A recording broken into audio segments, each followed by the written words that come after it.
2024 batch. ನೀವೆಲ್ಲ SLC ಮುಗಿಸ್ತಾ ಇದ್ದೀರಾ. ನಿಮ್ಮ ಬ್ಯಾಚ್ ಕಂಡ್ರೆ ನನಗೆ ತುಂಬ ಖುಷಿ ಆಗುತ್ತೆ. ನನ್ನ ಫೇವರೆಟ್ ಬ್ಯಾಚ್ ನಿಮ್ಮದು. ಒಳ್ಳೆ ಸ್ಟೂಡೆಂಟ್ಸು, ಒಳ್ಳೆ ಬ್ಯಾಚ್. ನಿಮ್ಮ ಬ್ಯಾಚ್ಗೆ ನಾನು ಕ್ಲಾಸ್ ಟೀಚರ್ ಅನ್ನೋದೇ ನನಗೆ ಹೆಮ್ಮೆ ವಿಷಯ. ಏನೋ ಒಂದು ಮುಗಿತಾ ಇದೆ ಅಂದರೆ ಹೊಸದು ಶುರು ಆಗ್ತಿದೆ ಅಂತ ಅರ್ಥ. ಹೇಳಿ, ಮುಂದೆ ನೀವೆಲ್ಲ ಏನಾಗಬೇಕು ಅಂದ್ಕೊಂಡಿದ್ದೀರಾ? ದಿವ್ಯಾ? ಡಾಕ್ಟರ್ ಆಗ್ಬೇಕು ಅಂದ್ಕೊಂಡಿದ್ದೀನಿ ಸರ್. ಇಂಜಿನಿಯರ್ ಆಗಬೇಕು ಅಂದ್ಕೊಂಡಿದ್ದೀನಿ. ಡಾಕ್ಟರ್ ಆಗಬೇಕು ಅಂದ್ಕೊಂಡಿದ್ದೀನಿ ಸರ್.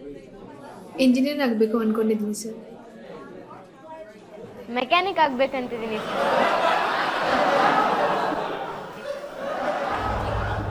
ಇಂಟರೆಸ್ಟಿಂಗ್. ಯಾಕೆ ಅಂತ ನಮ್ಮೆಲ್ಲರಿಗೂ ಹೇಳ್ಬೋದಾ?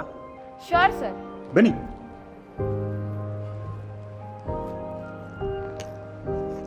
ಇರೋರೆಲ್ಲ ಡಾಕ್ಟ್ರು, ಇಂಜಿನಿಯರ್ ಆಗಿಬಿಟ್ರೆ ನಿಮ್ಮ stethoscope, TV, radio, laptop, phone, mobile, refrigerator ಮತ್ತು ವಾಷಿಂಗ್ ಮಿಷಿನ್ನೆಲ್ಲ ಯಾರು ಸರ್ವಿಸ್ ಮಾಡ್ತಾರೆ? ಮೆಕ್ಯಾನಿಕ್ ಅಂದರೆ ಬರೀ ಗಾಡಿ ರಿಪೇರಿ ಮಾಡೋರು ಅಂದ್ಕೊಂಡಿದ್ದೀರಾ? ಅಲ್ವೇ ಅಲ್ಲ. ನಾನು ITI ಸೇರಿ ಸ್ಕಿಲ್ ಟ್ರೈನಿಂಗ್ ತಗೊಂಡು ಮೆಕ್ಯಾನಿಕ್ ಆಗ್ತೀನಿ. Motor mechanic, electronic mechanic, refrigeration mechanic ಕೂಡ ಆಗ್ಬೋದು. ಇದ್ರ ಜೊತೆ robotics, electric vehicles, internet of things ಥರ ಅಡ್ವಾನ್ಸ್ ಕೋರ್ಸಸ್ ಕೂಡ ಇದ್ದಾವೆ. ಇದ್ರ ಜೊತೆ TV, phone, washing machine, fridge, AC ಎಲ್ಲದರದ್ದು ಸರ್ವಿಸಿಂಗ್ ಕೂಡ ಹೇಳ್ಕೊಡ್ತಾರೆ. ನಮ್ಮ ದೇಶದಲ್ಲಿ 18 to 50 years ಒಳಗಿರೋ ವರ್ಕ್ ಫೋರ್ಸು 50% ಇದ್ದಾರೆ. ಇನ್ನು 10 ವರ್ಷದಲ್ಲಿ ಈ ಸ್ಕಿಲ್ಡ್ ಲೇಬರ್ಗೆ ಯಾವ ಮಟ್ಟಿಗೆ ಡಿಮ್ಯಾಂಡ್ ಇರುತ್ತೆ ಗೊತ್ತಾ?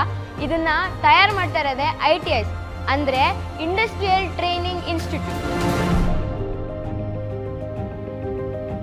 ಲೇಡೀಸ್ಗೆ ಅಂತಾನೆ 22 ITIs ಇದೆ. ITI ಮಾಡಿದ್ರೆ ನಮ್ಮ ದೇಶದಲ್ಲಿ ಅಷ್ಟೇ ಅಲ್ಲ, ಫಾರಿನಲ್ಲೂ ಸಿಕ್ಕಾಪಟ್ಟೆ ಡಿಮ್ಯಾಂಡ್ ಇದೆ. ನಮ್ಮ ಸ್ವಂತ ಊರಲ್ಲೇ ನಾವು ಇದ್ಕೊಂಡು ITI ಮಾಡ್ಬೋದು. ಇದರಲ್ಲಿ ಫೀಸು ಜಾಸ್ತಿ ಇಲ್ದಿರೋದ್ರಿಂದ ನಮ್ಮ ಅಪ್ಪ ಅಮ್ಮಂಗೂ ನಾನು ಹೊರೆ ಆಗೋದಿಲ್ಲ. ಎಷ್ಟೊಂದು ಜನಕ್ಕೆ ಅನ್ಸ್ಬೋದು, ಹುಡುಗಿರು ಮಷಿನ್ ಜೊತೆ ಎಲ್ಲ ಕೆಲಸ ಮಾಡೋದು ಕಷ್ಟ ಅಲ್ವಾ ಅಂತ. ಖಂಡಿತ ಇಲ್ಲ. ಈಗಿನ ಕಾಲದಲ್ಲಿ ಇದು ಯಾವುದು ಕಷ್ಟ ಇಲ್ಲ. ಈಗಿನ ಟೆಕ್ನಾಲಜಿಲಿ ಹೆಣ್ಮಕ್ಳು ಮಷಿನ್ ಜೊತೆ ಎಲ್ಲ ಸುಲಭವಾಗಿ ಕೆಲಸ ಮಾಡ್ಬೋದು. ಇದೆಲ್ಲ ಯೋಚನೆ ಮಾಡಿ ನಾನು ITIನ ಆಯ್ಕೆ ಮಾಡ್ಕೊಂಡಿದ್ದೀನಿ. ಸ್ವಾವಲಂಬಿಯಾಗಿ ಬದುಕಟ್ಕೊಳ್ಳೋಕ್ಕೆ ಇನ್ನೇನು ಬೇಕು ನೀವೇ ಹೇಳಿ?